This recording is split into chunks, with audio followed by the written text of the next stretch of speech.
August 2019. The crypto market was in a freefall.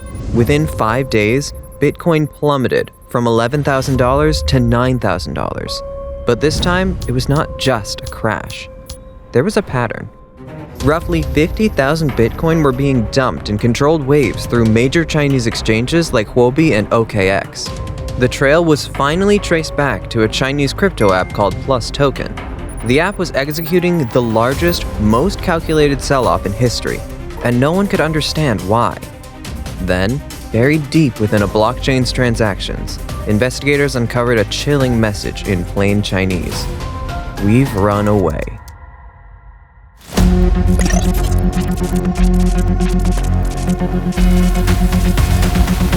In 2017, crypto hype was at its peak. Bitcoin surged from $1,000 to nearly $20,000 in a single year. For ordinary Chinese people, it felt like a once-in-a-lifetime opportunity.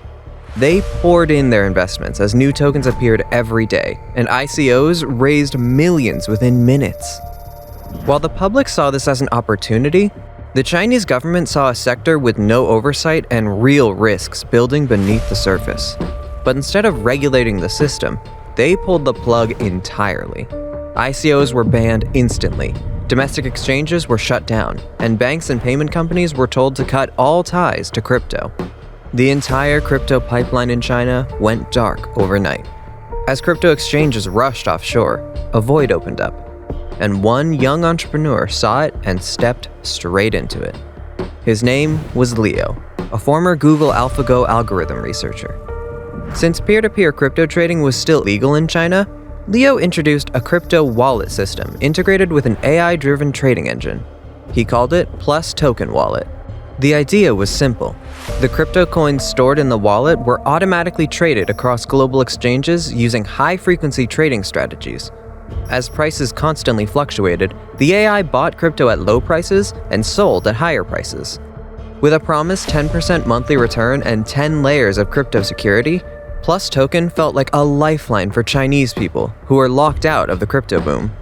Leo started to appear on big stages like the World Digital Economy Forum and gave a keynote on PlusToken's future. Soon after, photos of him attending a private dinner with Warren Buffett spread rapidly through WeChat groups. The story kept getting bigger as backing from Samsung and Blockchain Labs Korea hit the news. PlusToken began to look like a true revolution in the crypto world, and people rushed in, eager to invest.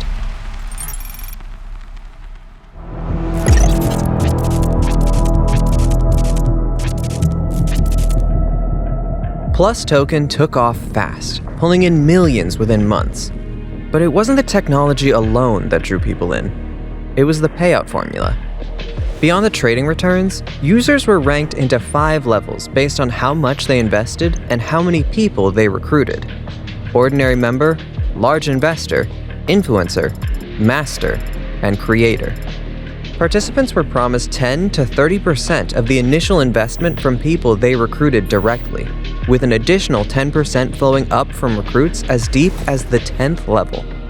With just 10 recruits, monthly earnings would reach around $500, while income at the top creator tier was close to $1 million.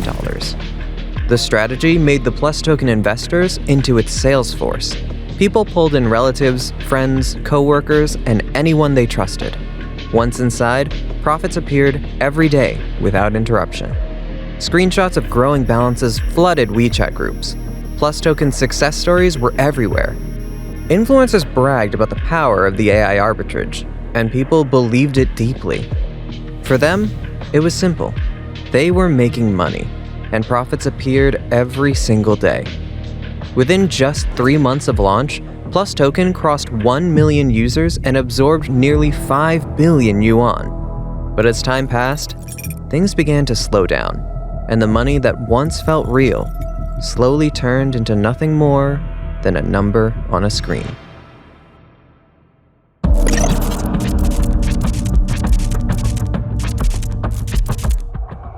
By 2019, PlusToken had become a global platform, but in the background, problems were already emerging. At first, withdrawals simply slowed down. Transactions that once took minutes started taking hours, then days. The company's explanations were always technical: system upgrades, exchange maintenance, or instructions to wait for a new update. To manage the situation, the PlusToken team introduced limits on how much users could withdraw. But since balances inside the app kept rising, most people stayed calm. On paper, they were still making money. But as time kept passing, complaints grew louder. Stories spread of users waiting months to withdraw their money, and the mood within WeChat groups shifted from excitement to quiet tension. Then came the real shock. On June 27, 2019, suddenly, the PlusToken app froze completely. Withdrawals stopped, and panic followed. The app still showed balances, but nothing could be moved. Many users began filing official complaints. But even before the app froze, PlusToken was already on the police radar, and investigators had uncovered a secret.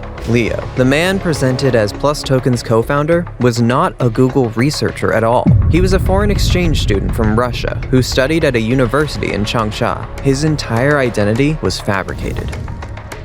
Once that mask fell, police turned to the platform itself and uncovered something even worse. The PlusToken was nothing but a scam. The AI arbitrage system never traded on any real market. The rising balances were generated internally. In reality, PlusToken was nothing more than an empty coin. The police withheld the information to prevent mass panic, but one critical question remained unanswered. If Leo was just a puppet, who was really running the scam, and where are they now?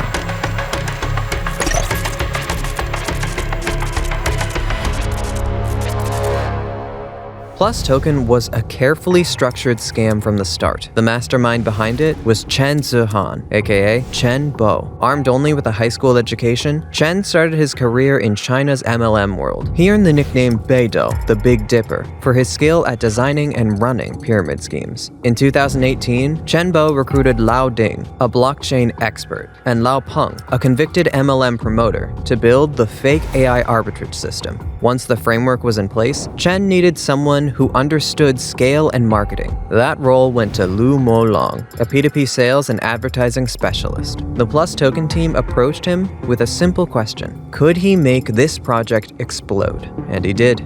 Within months, Lu Molong fabricated a Google researcher persona named Leo and placed a young figurehead in front of the cameras. He manufactured celebrity credibility, staged Leo's global appearances at the World Digital Economy Forum, and spread false claims of backing from Samsung and Blockchain Labs Korea. From the outside, PlusToken looked complex and cutting edge, but if you strip away the language, it was exactly what Chen Bo had always done best: a pyramid scheme dressed up as crypto innovation. Police were determined to catch those responsible, but the real challenge wasn't identifying the crime, it was proving it. Virtual currency transactions were anonymous and spread across millions of records. Tracing the network was like searching for a needle in an ocean. So, the Yangcheng Public Security Bureau formed a special task force to investigate the pyramid scheme. Nearly 100 officers were deployed. After 5 months of trial and error, the task force finally cracked the blockchain data. The breakthrough exposed the underground community leaders, recruiters, and organizers who ran WeChat groups, events, and offline meetups. But just as investigators were preparing their next move, everything shifted. Chen, the head of the PlusToken scam, suddenly disappeared, leaving the police in the dark.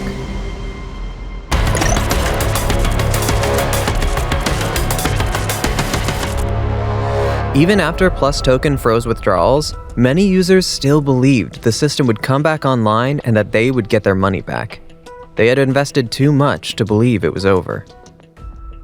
Hi, I'm Ziyi, Taipei girl. I trust PlusToken team.